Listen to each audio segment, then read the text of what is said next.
If you're in construction, you're familiar with retainage. Retainage is subject to complicated regulations, and the practice is frequently abused. As someone working on a construction project, what are the best practices for retainage? And how can you make sure you get retained money back?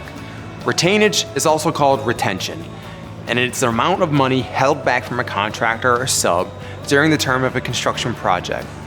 Most construction contracts mandate that a certain percentage of the contract price, often 5 to 10%, must be withheld until the entire project is substantially complete.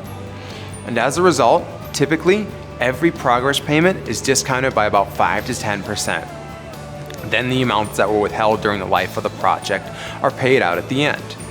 Retainage is withheld as a way to safeguard against future problems with the project. When there are disputes over the work being done, having a retainage account will help serve as a buffer from unexpected issues. Plus, it encourages everyone on the job to see the project all the way through. If they don't, then they'd be leaving a lot on the table, because retainage often represents or even exceeds the entire profit margin on the job. Naturally, the practice of retainage creates issues, and these issues vary depending on your point of view.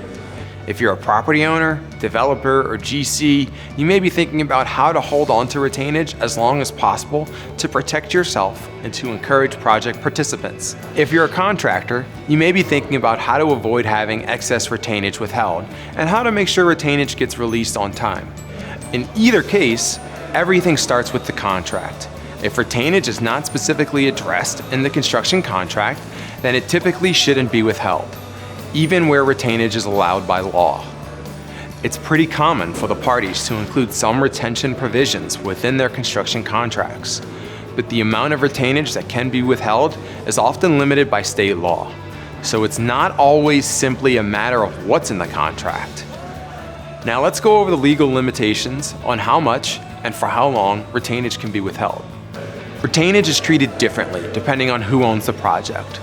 Private-owned projects often have different rules than projects owned by a state or local entity, and federal projects are their own category. This map provides some background on retainage limitations for private projects in every state. Retainage limits change relatively often, though, so follow this link for Levelset's most up-to-date retainage information. In state where there is an illegal limit for retainage amounts, there might not be a specific number that can't be crossed. But retainage amounts, in practice, still tend to be reasonable. And again, retainage must follow the contract. Public projects will often mirror the retainage limits on private construction jobs in the same state, but not always. Typically, retainage will still max out at 5 to 10% for these jobs.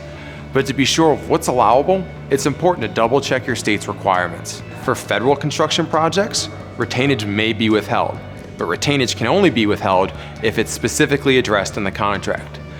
Again, the maximum here is typically something like 10%, okay? So there are limits on retainage amounts, but how long should the money be withheld? First, note that the time frame for receiving retainage payments will often depend on your role in the project. Owners will release retainage to their GCs. Then the GC will release retainage to their subs, and so on down the payment chain.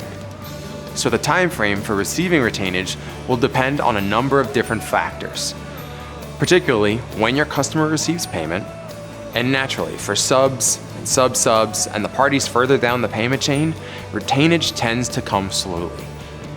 Many states will set deadlines though. For example, a California contractor must release retainage payments to their subs within 10 days of receiving payment themselves. Just like limitations on retainage amounts, retainage timeframes may also depend on what's in the contract.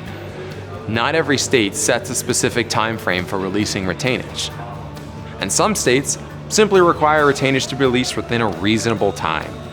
As for federal project, retainage timeframes will depend on what's in the contract. By and large, retainage must typically be released to the GC shortly after project completion. And usually, this is something like 30 to 60 days after project completion. Though, if there is a dispute at any level in the payment chain regarding payment, the work performed, the schedule of values, whatever the case may be, retainage will be slowed. It's also worth mentioning that some states will require the partial release of retainage at certain milestones in the project. For example, Under Pennsylvania's retainage laws for public projects, half of the retained funds must be released once the project is 50% complete. And just like final retainage payments, there may be a deadline for contractors to pass retainage to their subcontractors as well. Recovering retainage can be pretty tricky. Unfortunately, many owners, contractors, and other customers will be slow to release retainage, and some may even abuse retainage practices. If you're being slow paid on retainage, or if payment isn't coming at all, there are typically a few options for recovery.